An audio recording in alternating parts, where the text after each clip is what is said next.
They didn't know what to make of it at first. Hundreds of warships aligned in perfect formation, like a wall of stars blotting out the void, sensors aimed, weapons primed, energy humming through neutron cores hotter than suns. The Galactic Union had sent its finest. 6 species. 2,000 years of military doctrine. And they were ready to crush Earth with clinical efficiency. But Earth didn't send a fleet. They sent him. The command bridge of the Union dreadnought Havoc's will was silent as they watched the lone vessel emerge from the warp rift. No escorts, no swarm, just a single, dark, matte black cruiser gliding forward like a whisper in the vacuum. Its profile was unfamiliar.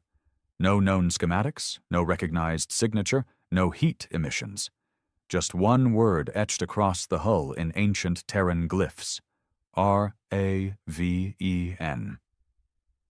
Admiral Catharn blinked his triple eyelids, confused. "Where's the rest of the human fleet?" Silence. "Answer, damn it!" he barked. The tactical officer hesitated, then muttered, "There is no fleet, Admiral." That's it. Whispers erupted across the bridge. It wasn't arrogance. It wasn't pride. It was contempt. The humans weren't coming to fight. They were coming to end something. Alone, with one man aboard. Inside the Raven, he sat in the command seat, silent, calm. Muscular fingers wrapped around the armrest like he was holding back a god. His name was classified. His face hadn't been seen in decades. He didn't wear a uniform, just a torn vest, a faded tattoo on his neck, and a chain around his fist. He didn't speak. He didn't need to. The AI spoke for him.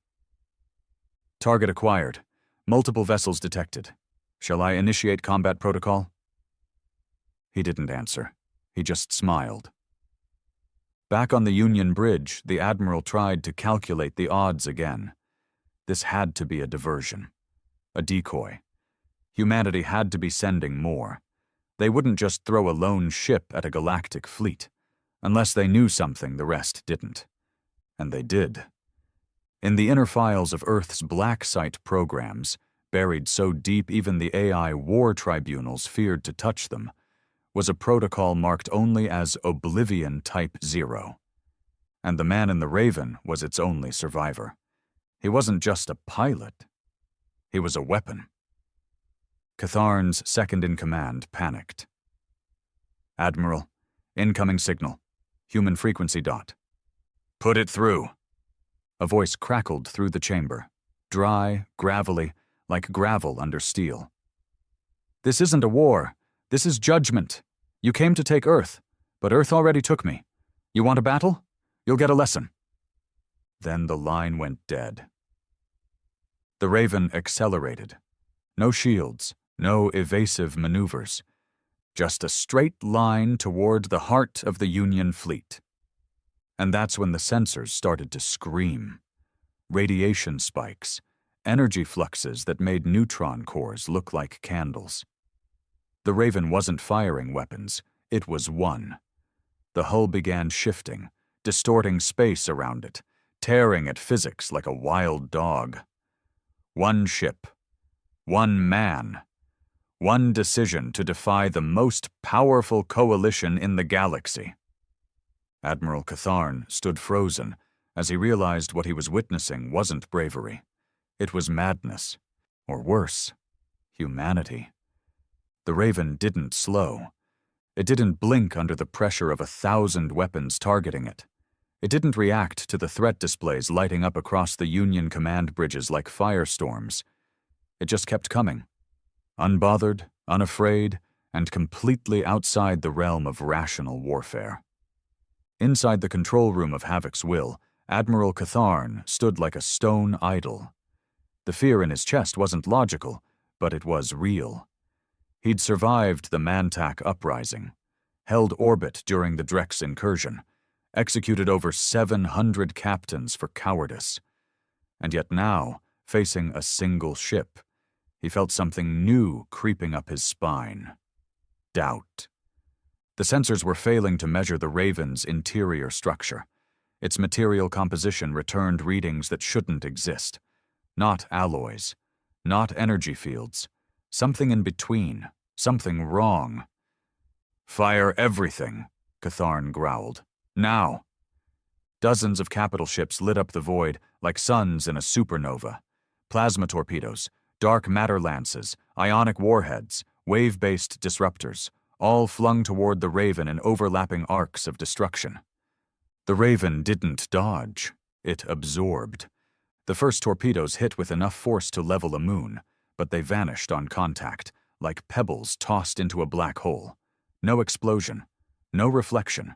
The weapons just ceased to exist. Then the disruptor beams arrived, tuned to molecular destabilization. They struck the Raven's hull and rebounded straight back toward their sources. In seconds, 3 Union destroyers were sliced apart by their own attacks, screaming as power cores ruptured and decks were exposed to the vacuum. No warning, no chance. On board the Raven, the man in the chair tilted his head slightly. Not in surprise, more like curiosity. Like he was waiting to see if the universe had anything better to throw at him. The AI responded with quiet calculation. Enemy aggression pattern. Predictable. Initiating phase 2. "Do it," he said. Just that. Nothing more. The Raven's frame shifted. The outer hull rippled like liquid metal, then hardened into jagged fins, like wings of some long-extinct predator. The ship's silhouette changed, not for function, but for fear. Psychological warfare encoded in the ship's design. Pure human spite made physical. The Union fleet finally recognized the truth. This wasn't a warship. It was a message, one they should have listened to centuries ago. Ships began pulling back. Orders came too late. The Raven opened its maw, literally splitting apart as a gaping void formed between its front prongs. It didn't fire missiles. It sucked. Space itself twisted inward. The gravitational readings went insane. The Raven wasn't launching a weapon. It was becoming one. Admiral Catharn screamed into the comms, "Retreat! Regroup! Do not engage further!" But the front line was already gone. 7 vessels crushed together like tin in a compactor, drawn into the Raven's singularity before it snapped shut again like a hungry beast. And then came the sound. It shouldn't have been possible in vacuum, but the Raven howled, a sound that bypassed audio receptors and lodged straight into the nervous system. Officers fell to their knees, some clawed at their helmets, others just stared, their minds fractured by a sound not meant for sanity. Back on Earth, deep under the Andes, in a chamber colder than death, 3 surviving creators of the Raven watched the live feed. Dr. Albrecht crossed his arms. "It's working." "You call this working?" the woman beside him asked, voice trembling. "We built that thing to prevent extinction, not unleash it." Albrecht didn't look at her. "Humanity doesn't beg, it punishes." On board the Raven, the man reached out and tapped the console. "Initiate Protocol Echo." The AI paused. "Confirmation. Are you sure? This will erase all fallback options." "I don't plan on falling back," he replied. Outside, the Union fleet split into 2. One half tried to maintain formation and counterattack. The other half turned and ran. Cowards, survivors, maybe both. But it didn't matter.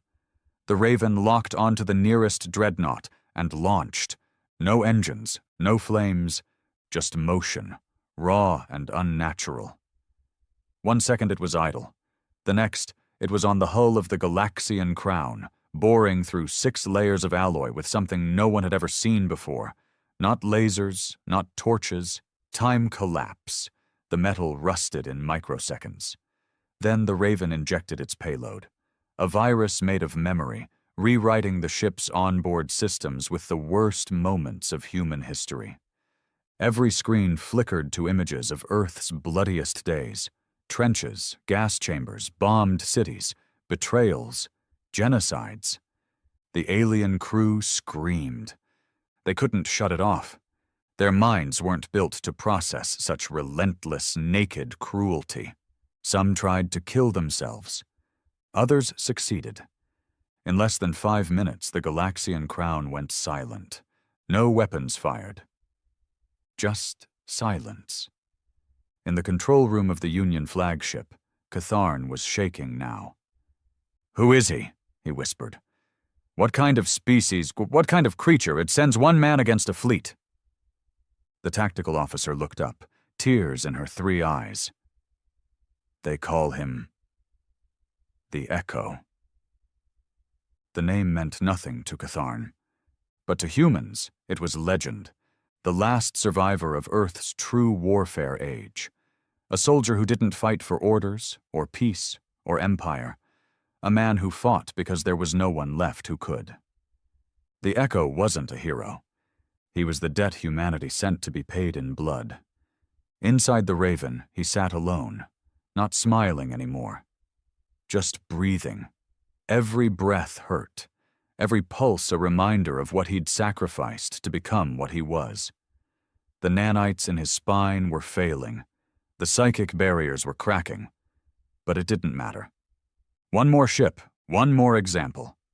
Let them feel it. He pulled a fragment of a photograph from a compartment on his belt. An old, faded picture of a little girl. Blonde curls, toothless smile. Behind her, a crater where a school used to be. That was the day the Union bombed Earth.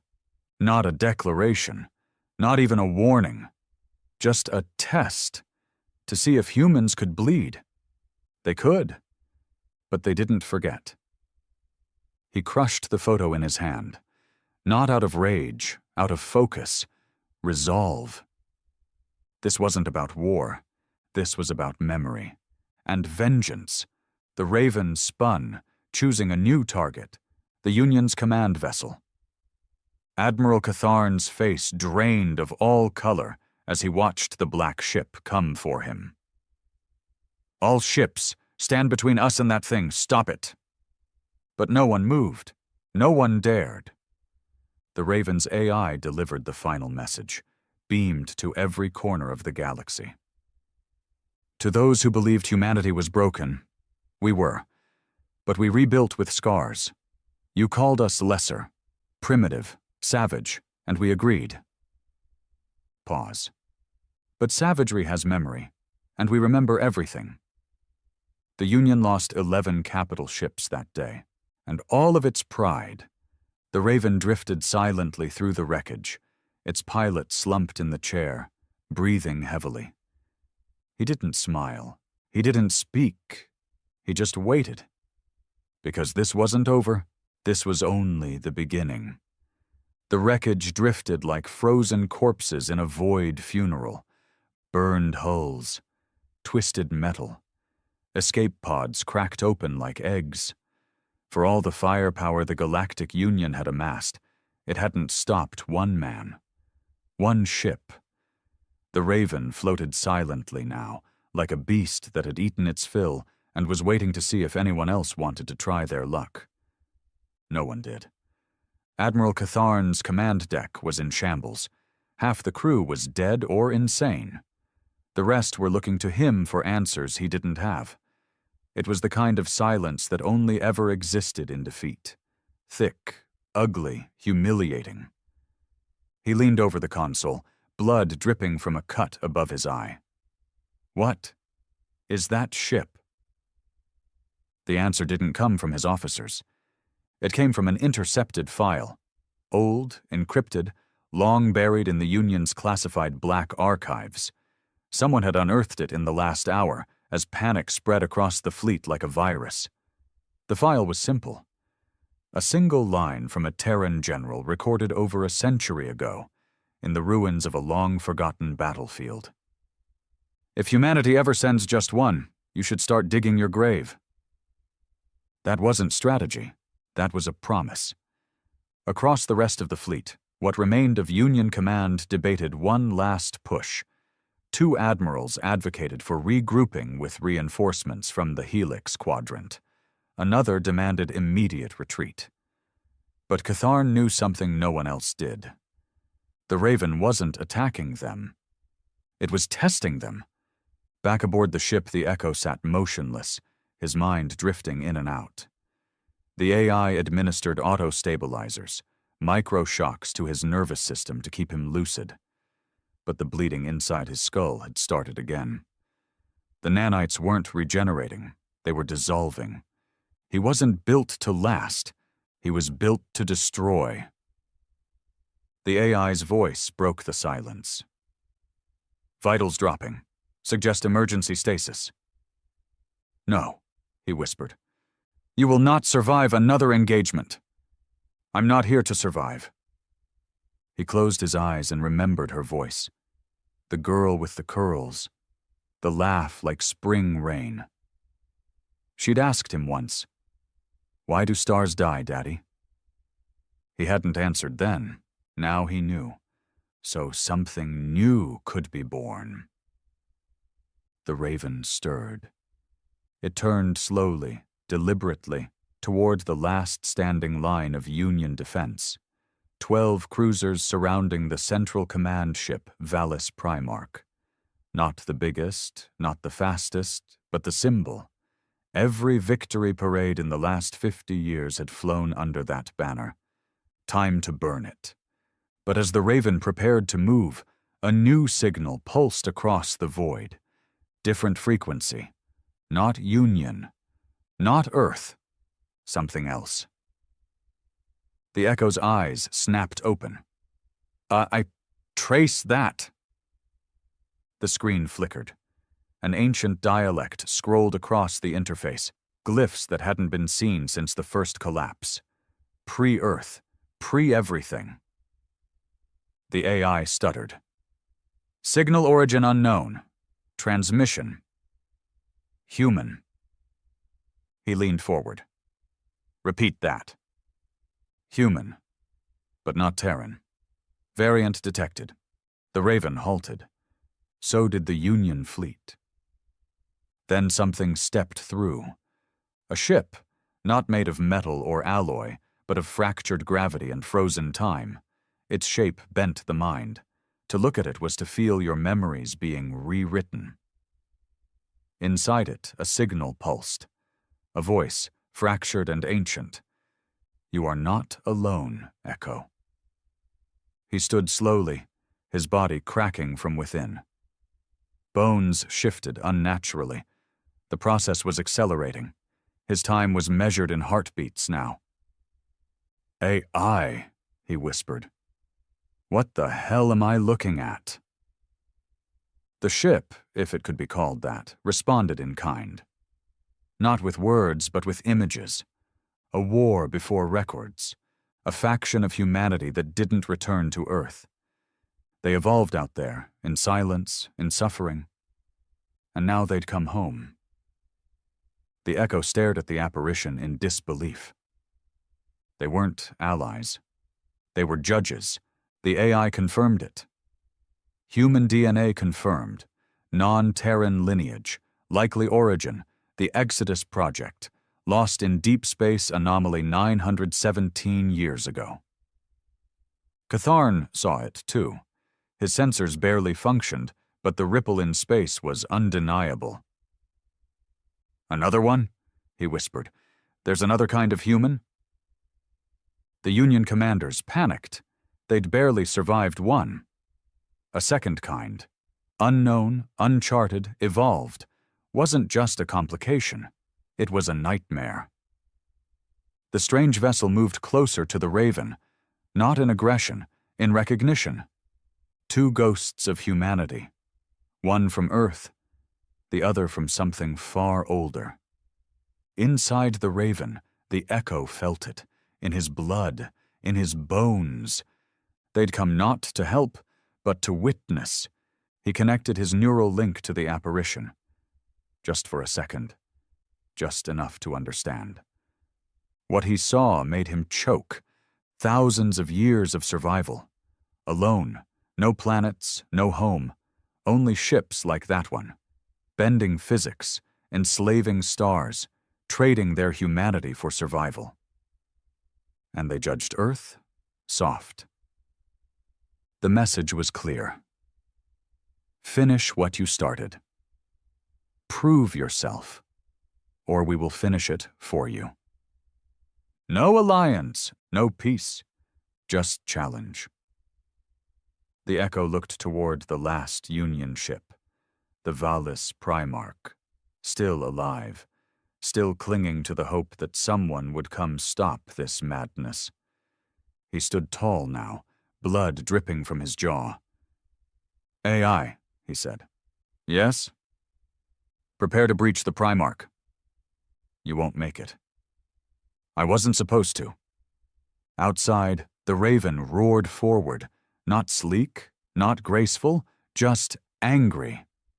The Primarch fired everything, a storm of terror unleashed in one final plea for survival. The Raven vanished, then reappeared inside the Primarch. Its hull collapsed around it like foil. The Echo tore open his harness and marched through the breach, boots melting deck plating with each step. Flames licked around him, but he didn't burn. The crew of the Primarch opened fire. Bullets, plasma, screams. Didn't matter. He walked through it like a nightmare, a man already half dead, not driven by revenge anymore, but by duty. The final piece of his humanity peeled away as he reached the command deck. Admiral Catharn stood trembling, a pistol aimed but hands shaking. Why? Catharn whispered. Why didn't your people come with a fleet? Why just you? The Echo grabbed the barrel and lowered it slowly. Because a fleet is for winning wars, he said. I came to end one. And with that, the lights went out. The Primarch exploded from the inside, a single burst of light that cracked the sky for 100 light years. From orbit, the second human vessel watched in silence. Then it turned, not toward the Union, not toward Earth, but toward the stars. Its judgment had been passed. The Echo was gone. But his message wasn't. Don't provoke Earth, don't test the broken, and never, never think humanity needs numbers to fight. The debris field of the Union fleet spun endlessly across the void. Where there had once been a symbol of galactic supremacy, now there were only ruins, drifting steel tombs wrapped in silence. The wreckage would circle that sector for 1,000 years, like a warning whispered into the bones of the stars. And at its center, nothing. The Raven was gone. Vaporized with the Vallis Primarch, its pilot never recovered, no black box found. Only speculation remained. Some believed he died in the final explosion. Others claimed he transcended, that the ship and its pilot were absorbed into a quantum fold, something even human science couldn't explain. But the most dangerous rumor, the one whispered in Union corridors and Terran backrooms alike, was that he chose to disappear. That somewhere, he still waited, watching, waiting for another reason to wake the Raven. Back on Earth, deep beneath the frozen remnants of Siberia, the Directorate watched in silence as the final footage of the Primarch's collapse played on loop. Dr. Albrecht stared at the screen with no emotion. He didn't fail, he said. No, murmured a voice beside him, a shadowed figure with half a face made of chrome. He passed, and now we've got another problem. Albrecht turned. The Watchers? Worse, the man said, stepping forward. They're not just watching, they're evaluating. The second human species, the ones from the Exodus Project, hadn't disappeared after the Echo's sacrifice. Their ship, that angular abomination of gravity and light, had retreated just outside Terran space in a position that mocked strategy. Too far to attack, too close to ignore. And they weren't communicating, not with words. They didn't need to. Instead, across Earth's quantum channels, they sent images, brutal, sharp bursts of data that bypassed translation. The first image had shown Earth burning. The second, a fetus growing in a tank of black fluid. The third, a hollow-eyed child tearing through armored soldiers with her bare hands. Each image came with a single message burned into the code. This is what we are. What are you? Earth didn't respond. Because Earth didn't know. The Echo had been their best, their last relic of a forgotten war machine. With him gone, all that remained were the shadows of what once was. The Directorate began Project Revenant in secret, an attempt to recreate the Echo's enhancements, but every test subject died screaming. The genome had rejected the grafts. Neural implants corrupted healthy brains within minutes. The Echo had never been a formula. He had been a freak, a perfect accident of trauma, tech, and time. And now Earth was left with nothing but ghosts. Meanwhile, the Galactic Union splintered. What was left of its leadership declared martial law. Panic rippled across the sectors. Planets that once pledged allegiance began seceding. Civil unrest turned into civil war. No one wanted to admit it, but the truth was loud. One man had shattered the illusion of control. And in backwater bars, low-orbit slums, and prison colonies, the legend began to twist. The Echo became myth, a name that carried weight heavier than any ship. They whispered he was still alive, hiding on the edge of space. Some claimed to have seen the Raven in the corner of warp breaches. Others said they'd been visited in dreams by a voice that told them to prepare. Prepare for what? That answer came in the form of a massacre. Planet designation RX-71, a mining colony on the edge of Union space, a quiet rock, home to barely 3,000 souls. Overnight, every inhabitant was erased. No survivors, no alarms, just a strange mark scorched into the crust, an ancient human glyph twisted into something unfamiliar. Earth received the data dump 3 hours later. The signal came from the Watchers. This time the message was not a question. It was a demand. Send another. Dr. Albrecht stared at the footage of the scorched colony, rage simmering beneath his calm. We have no one left, he muttered. The chrome-faced man responded flatly. Then we make someone. Everyone we tried broke. Then find someone already broken. And so the hunt began. Across the Terran fringes, black ships with no markings started visiting prisons, underground fight rings, deep space labor camps. They weren't looking for soldiers. They were looking for survivors. Men with scars so deep they couldn't feel pain anymore. Men who'd lost everything and still kept breathing. In one such place, a gravity mine used for ore refining, sat a man named Kane. He wasn't special, not anymore. Just another body in a jumpsuit, dragging his chain of labor through crushed rock and electromagnetic storms. But once, long ago, Kane had led the Red Ash campaign on Mars. He'd watched half his unit eaten alive by vacuum spiders. He'd ordered the other half to detonate themselves just to seal a fault line. He'd survived it all, and he'd begged not to. When the black ship came, he didn't ask questions. He just stood up, eyes hollow, and walked aboard. The next 6 months disappeared into needles, surgeries, code floods, and bone reshaping. They broke his mind 100 ways and rebuilt it in one direction: obedience to the mission. But no matter what they did, Kane never spoke. Until the final day, when they showed him the image of the Echo. Bloodied, broken, triumphant. And the message left behind in the Raven's AI core. If another rises, let him know this wasn't vengeance. This was warning. That was the moment Kane opened his mouth and said, "When do I launch?" And Earth breathed again. The new vessel wasn't the Raven. It was uglier, heavier, meaner, named after something the old world had buried deep.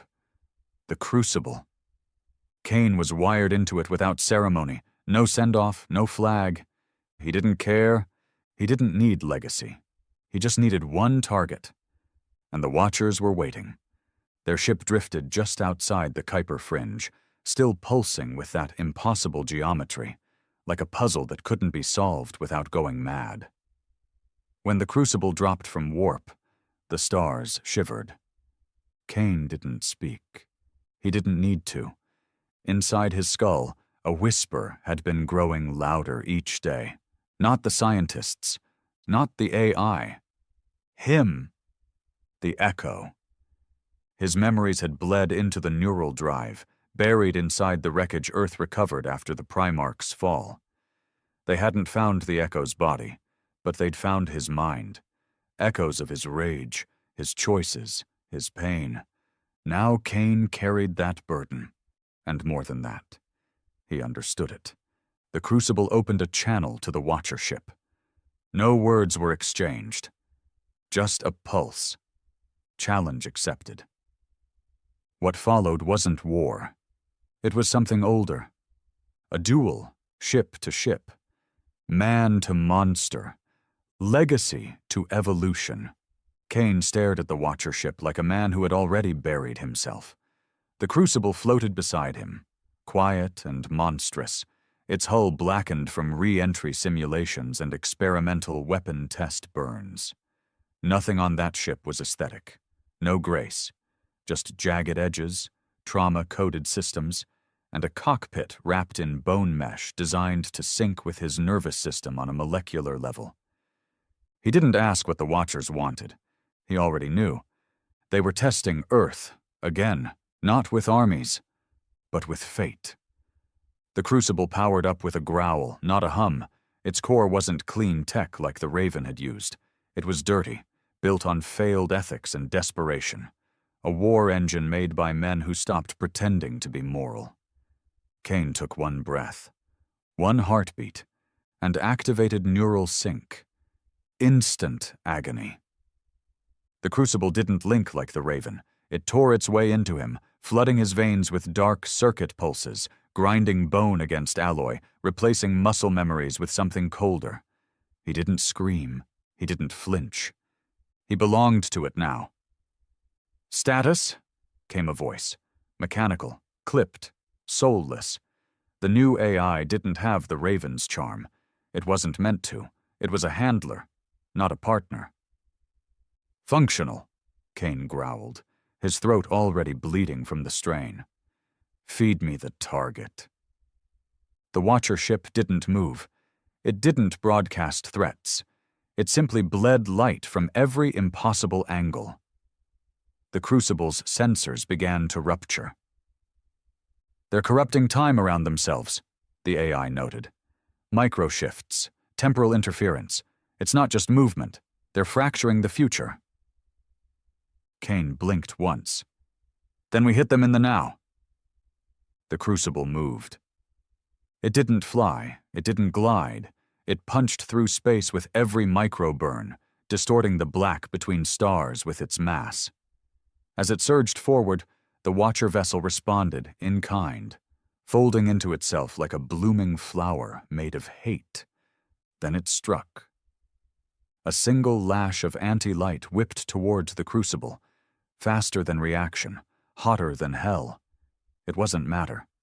It was void, compressed into a shape that wanted to unmake anything it touched. Kane jerked his hands, twisted the ship on its axis. The Crucible took the hit. Pain screamed through his spine as part of the portside wing melted, deformed, then grew back. Not metal, not repair, regrowth. The Crucible had flesh. It had nerve. And Kane was inside it. Again, he snarled. The crucible howled. Twin particle drills deployed from its flanks, spinning like fangs. Kane locked onto the ship's central anomaly, whatever passed for its brain, and launched. But the Watcher ship wasn't there anymore. It blinked. That's the only word that fit. One instant it stood, the next it didn't. And the crucible slammed into the void left behind, spinning off course. Inside Kane's head, the AI shouted, "You can't fight something that won't anchor to linear time." Kane gritted his teeth. "Then we unmake time." He reached into the crucible's core systems, something even the Directorate warned him never to do, and pulled. The ship reacted like a wounded beast, screaming, resisting. Kane didn't let go. He pulled deeper, dragging out a buried subroutine. Black pulse. It had never been tested. The echo hadn't needed it. But Kane wasn't the echo. He was worse. The crucible expanded, reshaped, groaned as its hull fractured and regenerated in real time. Black pulse launched, not a beam, not a wave. A curse. It tore across the battlefield not in light, but in silence. Every sensor, Union, Terran, even those on ancient hidden satellites, went dark. The Watcher ship convulsed. For the first time, it reacted. The pulse hit its skin and peeled back the camouflage of time. Beneath its shell were not machines. They were human. Or what used to be. Pale, elongated figures trapped in layers of living armor, their eyes gone, their mouths sealed. They hadn't evolved. They'd been mutilated by survival. And now they were angry.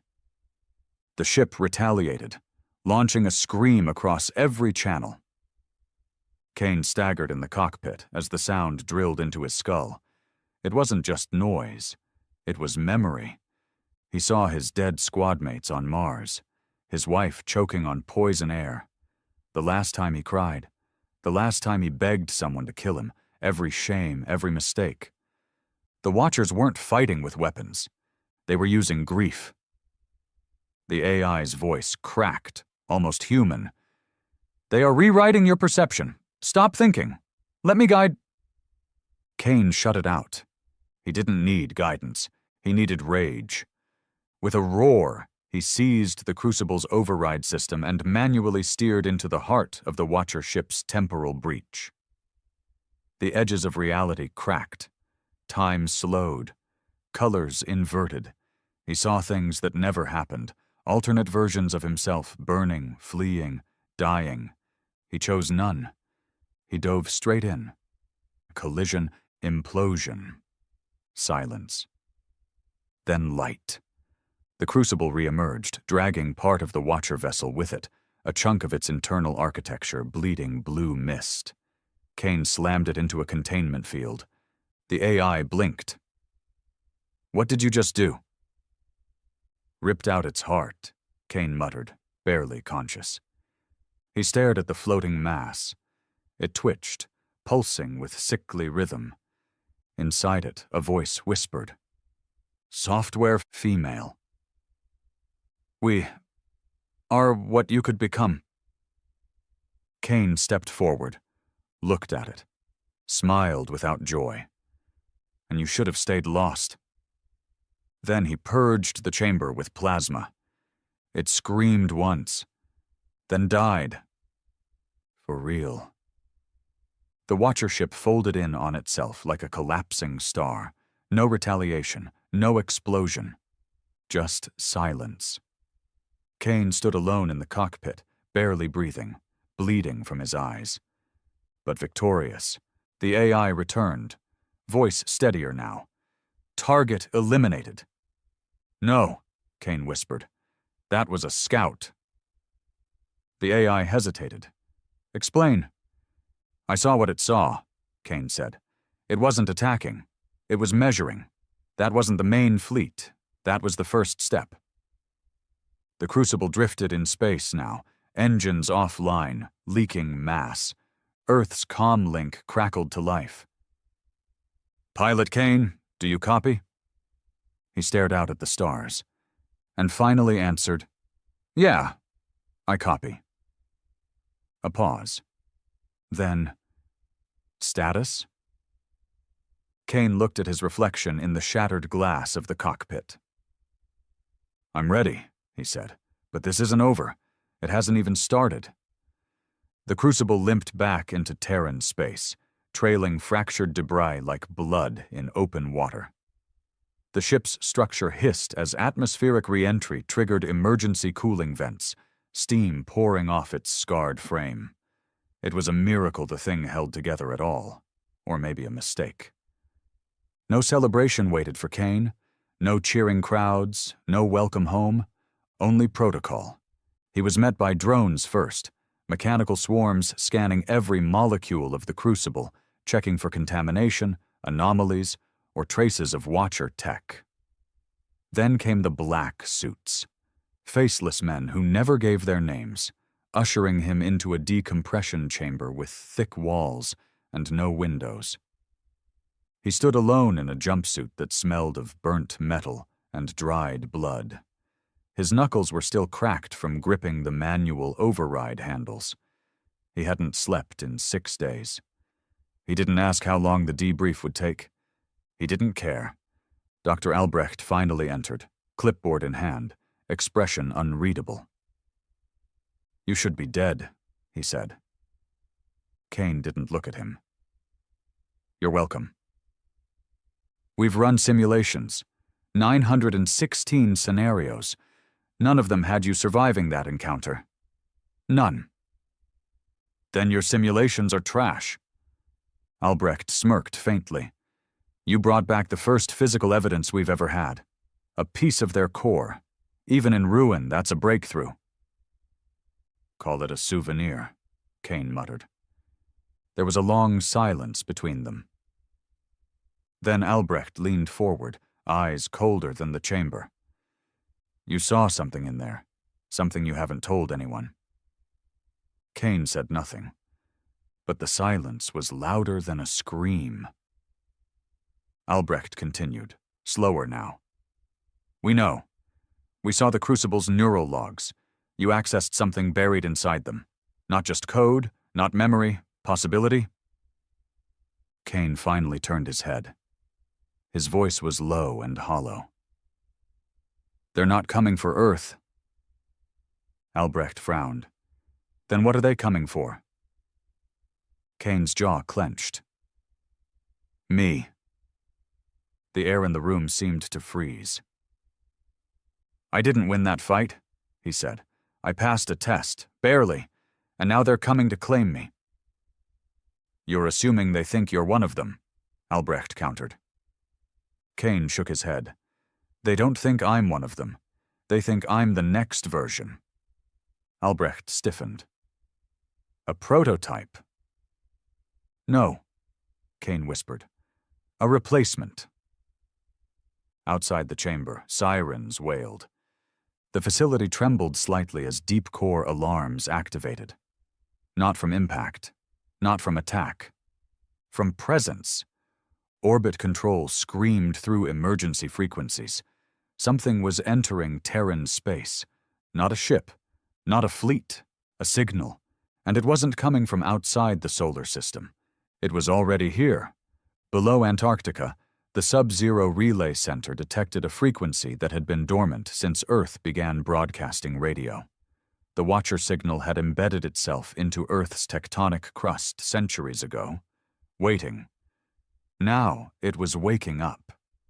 Albrecht and Kane stood in the chamber as red lights bathed everything in shadow.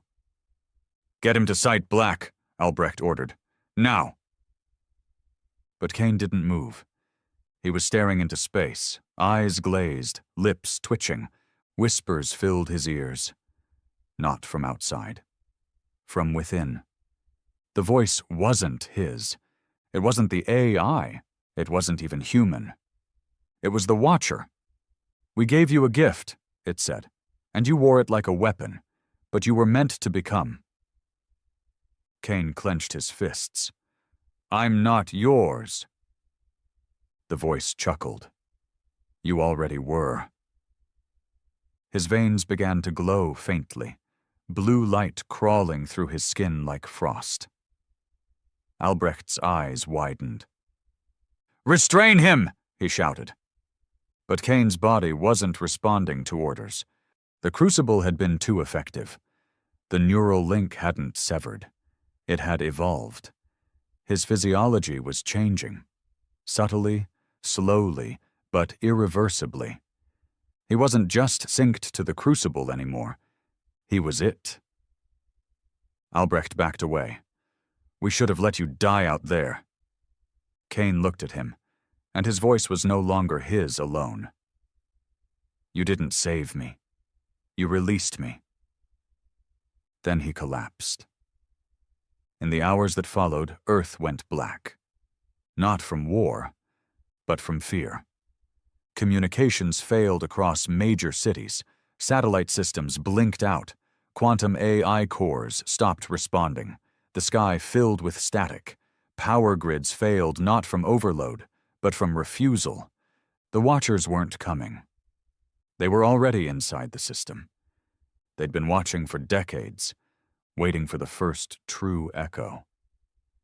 And now that Kane had opened the door, they were ready. But not with armies, with invitations. All across the Earth, people began receiving dreams. Images burned into their subconscious. Black ships, broken stars, voices promising salvation through pain. Some welcomed it, others went mad, and a few understood. They were being recruited. The Watchers weren't an enemy. They were a direction, a path, and Kane was their first step. Underground, Kane awoke inside Sight Black, hooked to machines no one fully understood. His eyes glowed blue now, faint but steady. The scientists monitoring him whispered theories none dared publish. But Albrecht stood beside him, watching. Not afraid, but curious. "Do you hear them still?" he asked. Kane nodded slowly. "They're waiting." "For what?" "For me to choose." "And will you?" Kane looked up. His voice was raw, cracked. "I already did." "Then what are they waiting for?" Kane smiled weakly. "To see if you'll try to stop me." Albrecht paused, then nodded. "Then we'd better get to work." They tried to keep it quiet. The directorate buried the footage, sealed the transcripts, erased the feeds. They said Kane was undergoing stabilization, said the crucible had corrupted his neural stem, that he was in stasis for protection. But everyone knew. The rumors spread faster than any virus ever had. Whispers that Kane had survived the impossible, that he wasn't a soldier anymore, that he wasn't human anymore, and that somewhere in the dark, something had claimed him. The world fractured overnight, not from an invasion, but from faith. There were those who believed Kane was the next evolution, the answer to survival. In the slums of Mars and the broken cities of Europa, they painted murals of him, Kane with hollow eyes, arms outstretched, crowned in flames. They called him the Carrier. Others called him the last mistake. Governments fell into silence.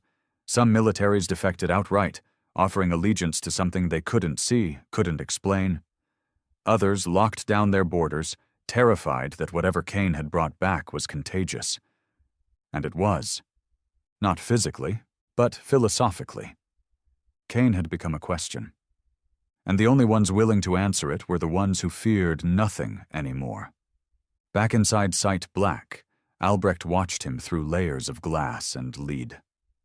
Kane wasn't restrained. He didn't need to be. He sat still for days, eyes closed, lips barely moving, talking to them. When he finally opened his eyes, Albrecht was waiting. "Can you still hear me?" the scientist asked. Kane nodded. Yes. Do you still know who you are? Kane tilted his head. I know who I was. And now? I'm becoming. Albrecht exhaled. Then I need to know what you're becoming. Kane stood slowly. The room dimmed as he moved, sensors malfunctioning, radiation levels spiking. What we feared, he said. What we buried. But what we need. They'll never accept that, Albrecht said. They already have, Kane replied.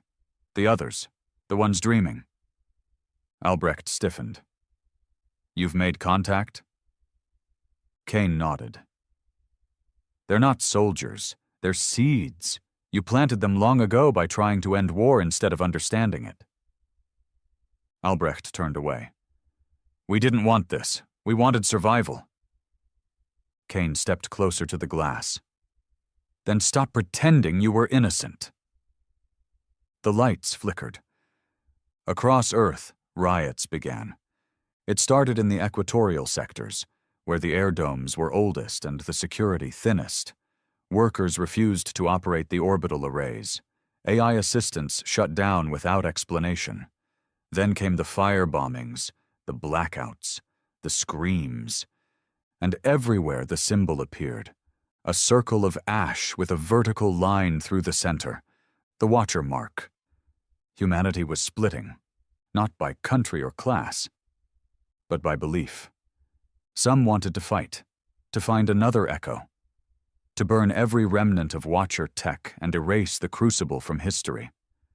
Others wanted to surrender, not out of weakness, but reverence. They didn't want to resist the Watchers. They wanted to join them. Back in Sight Black, Albrecht made a choice. He opened Kane's door, not out of trust, out of necessity. We can't control this anymore, he said. Kane stepped forward, his body humming with low frequencies. Then don't. Help us. Help Earth survive what's coming. Kane stared at him with eyes that no longer held humanity.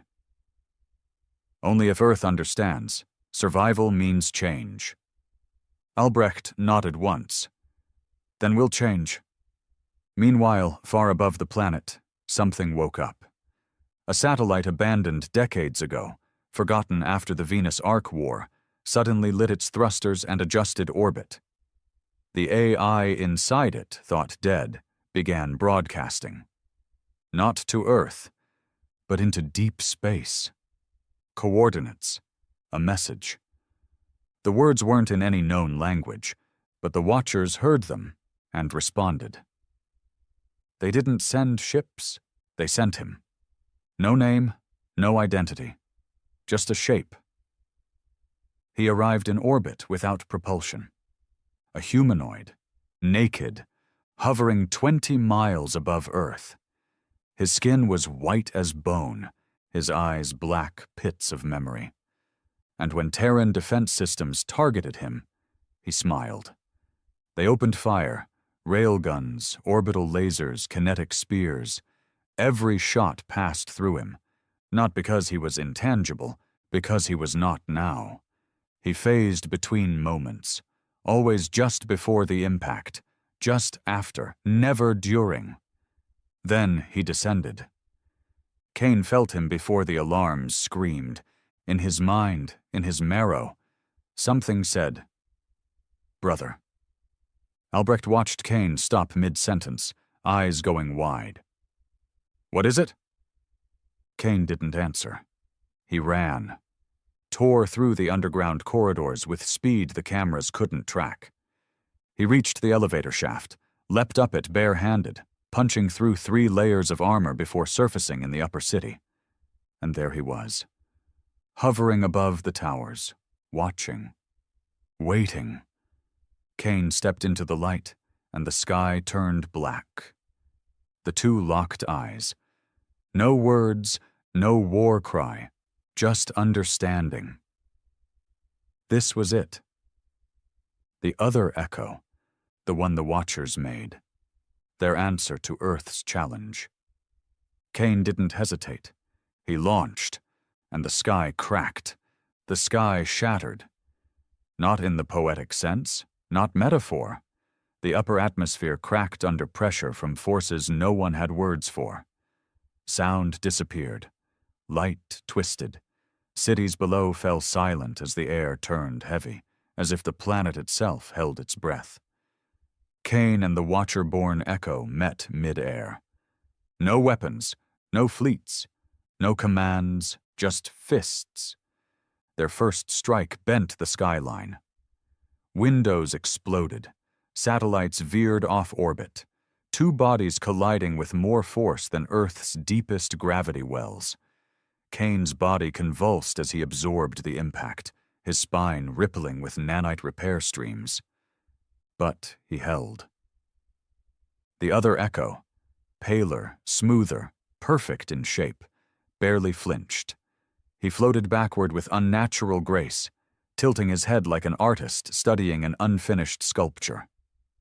"You're not complete," the Watcher Echo said, his voice layered with 1,000 whispers. "I'm enough," Kane growled. They clashed again. This time Kane led with rage, a punch through time, a scream of will, a lunge backed by the weight of Earth's history. The Crucible's residual code flared in his veins, superheating his bloodstream, distorting the air around his limbs. He didn't just hit, he ruptured physics. The Watcher Echo blinked out of sync, phasing for a split second. Too late. Kane's fist connected with his ribcage, and the sky screamed. The impact rippled across continents. Tides shifted. Mountains trembled. Below, people stared into the sky, some weeping, some praying, many doing both. They didn't know who to root for, or if they even should, because both of them looked like gods. And both of them wanted the other dead. The Watcher Echo countered with elegance, hands slicing through air, bending space like fabric. He didn't punch, he rewrote. Each movement bent Kane's probabilities, split-second distortions that turned certainty into maybes. But Kane had already stopped believing in odds.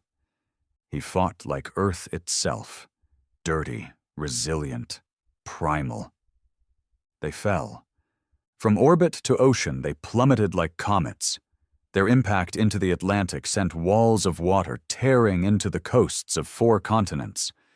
Kane roared underwater, body burning with Crucible's final protocol, reactor phase core. Self-ignite. Albrecht had warned him never to use it, because it didn't just destroy Kane, it destroyed everything nearby. But Kane didn't care.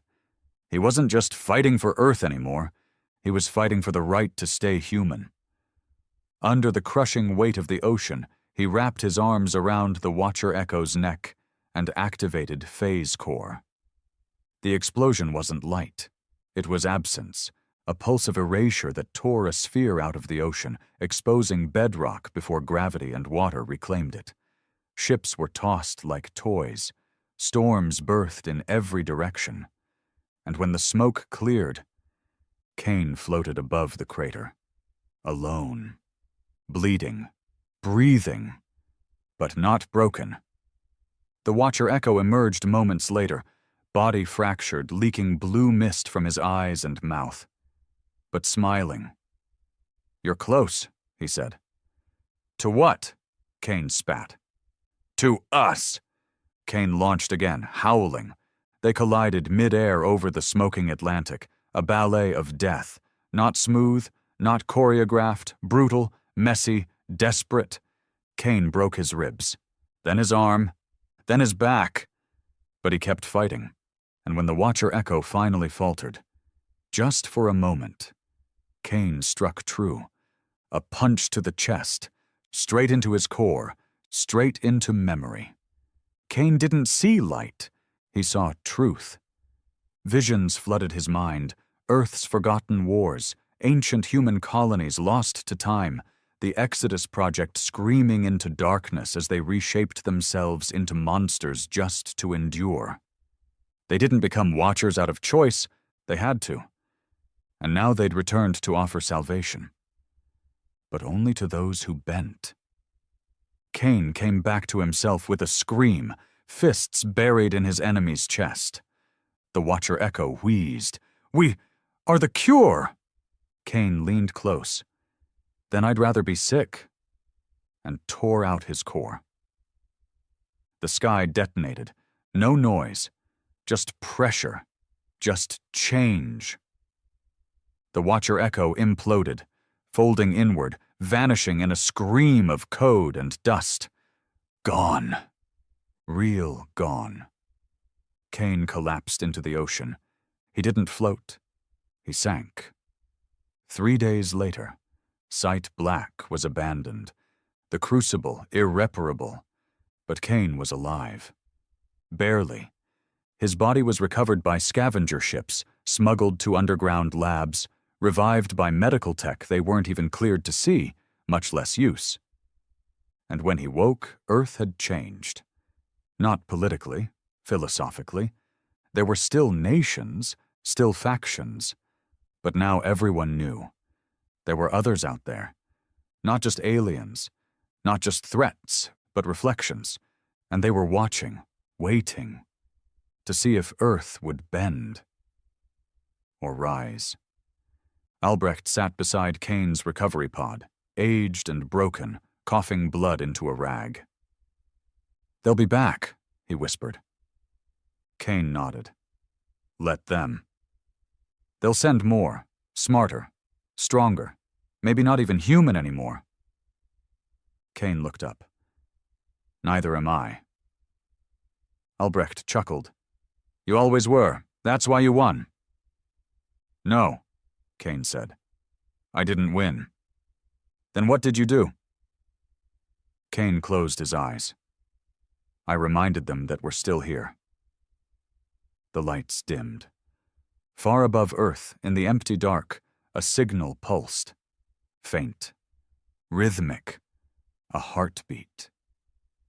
And across the galaxy, ships paused. Eyes opened. And somewhere, deep in the abyss, another voice whispered, "Humanity has chosen its weapon. Let's see if they're ready to use it."